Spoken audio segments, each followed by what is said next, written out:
Now I invite the doyen of smiles because she has the prettiest smile. She's the refractive surgeon since 1994. So I think the longest tenure surgeon, first person in the world to do one incision smile, pioneer and an early investigator who helped develop the technique of smile.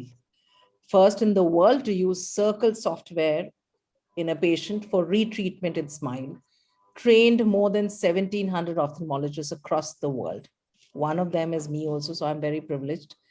I call upon the smiling lady, Dr. Rupal Shah, to talk all about her journey of smiles. Welcome you, ma'am. Thank you, Aarti. That really put a smile on my face. Am I audible? Yes. And my slides are visible? Yes. Yeah. Thank you so much for inviting me for this wonderful session. And congratulations for the organizers of DOS, I think, WOS, that you guys are doing a wonderful job. I'm a consultant to Carl Zeiss Meditech. I'm going to be describing my journey of SMILE.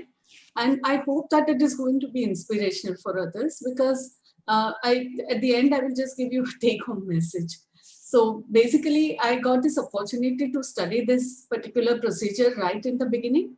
There were only 250 eyes done in the world by Professor Walter Secundo and Marcus Blum from Germany.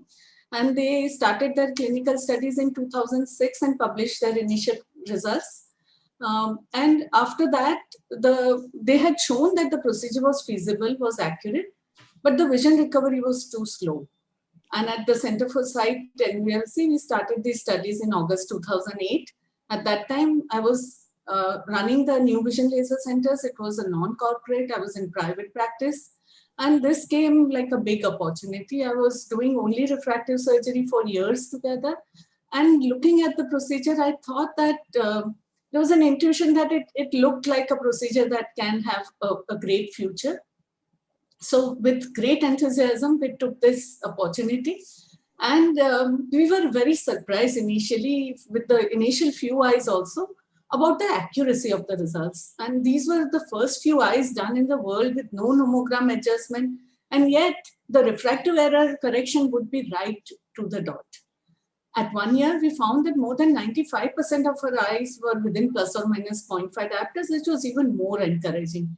I was also surprised by the surgical ease. Believe me, I had not seen a single procedure getting done before I did my first flex. Because they could not just arrange any procedures to be seen in Germany. We waited for a month. And then I said that just show me a video and let me just start. And we started. And I could actually do it. And I found that there was no corneal edema, not much corneal edema, no haze. Of course, since no one had performed single incision SMILE before, I also needed to design some instrument to facilitate it. And the thing that was bothering us all the most was the long vision recovery period. This is the first flex procedure, but I don't, for the want of time, I'm not going to touch upon it. In the initial study, we first started with flex. Flex was not like the modern day SMILE. Here, we would make 2 passes of the femtosecond laser, but the second pass ended up in a flap. So we had a whole cut. So you can open a flap, peel out the lenticle from the base, and then put the flap back. This was like a stepping stone, but within our first few eyes only, I quickly moved on to pseudo SMILE, because I knew that there was not really much advantage to doing it in the flex form.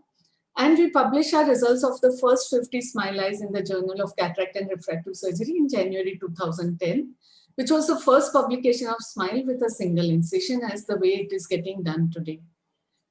Obviously, the slow vision recovery was a matter of great concern, especially since the origin of the slow recovery was simply not understood. It always used to baffle us. And therefore, several alternative explanations and theories were constructed, and we conducted several interventions to rule out these theories. So one theory was that we thought that maybe there is excessive inflammation because you are doing 2 passes of the laser. So we started putting a drop of steroid in one of the eyes in the interface. In the contralateral eye, we didn't put, but it didn't work. We tried putting a bandage contact lens in one eye and not in the other, and next day the recovery would be the same in both eyes. And we also tried doing a PTK on the undersurface of the flap and the remaining corneal surface to rule out surface roughness, but none of these interventions gave a good result. So the insight into visual recovery came from the observation that in certain patients we could actually make out that next day this patient will do well. And so we went back and looked at those, and we found that wherever there was a smooth, no bubble formation in the center while the procedure was getting done, we were getting good results. And this is the explanation, that the first pass would go through and make a nice cut, but the bubbles will soon coalesce, and then the second pass would go through this irregular surface. So when you remove the lenticule, you are left with an anterior surface which is irregular, and the epithelium comes to the rescue and just heals over a period of time this irregularity. So we suggested to change the scanning pattern. This was the original scanning pattern, where we used to go from center to the periphery for posterior pass, and followed by the side cut of the lenticule. I'll just take half a minute. And the second pass would come from periphery to the center. And you can see by the time the second pass is reaching the center, there is a lot of bubble accumulation in the center, and it's causing it to be very, very irregular. So you can imagine when you remove that lenticule, you're going to have a vision recovery which is not so good. So we suggested simply a change in the pattern of scanning, which is the way it is getting done now. And Zeiss complied, and we then went on to doing it this way, where we did the first pass in the posterior plane from periphery to center.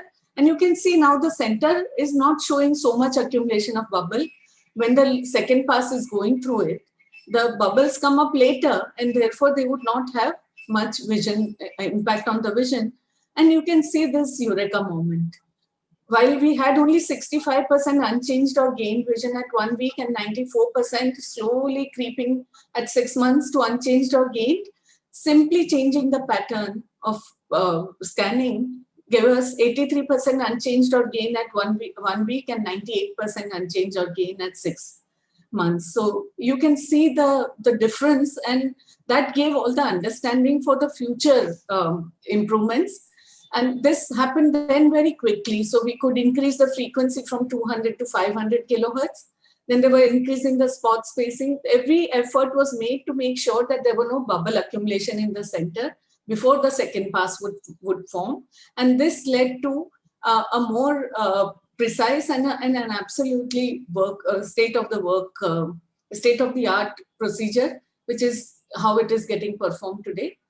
The current focus for improvement today is just coming to an end. I'm focusing right now on increased surgical ease. Ultimate idea is to have a free floating lenticule, and so I'm trying to play with the frequency, spot spacing, and lenticule thickness. The remarkable aspects are that it's been remaining the same since so many years. The predictability, safety. More than 3 million procedures have been done. As a take-home message, I just want to add one thing, that if there is opportunity thrown towards you, please grab it with both your hands and give in your best, all in terms of all the experiences that you have, and apply yourself, and you can actually succeed. Thank you so much, and I'm sorry to exceed my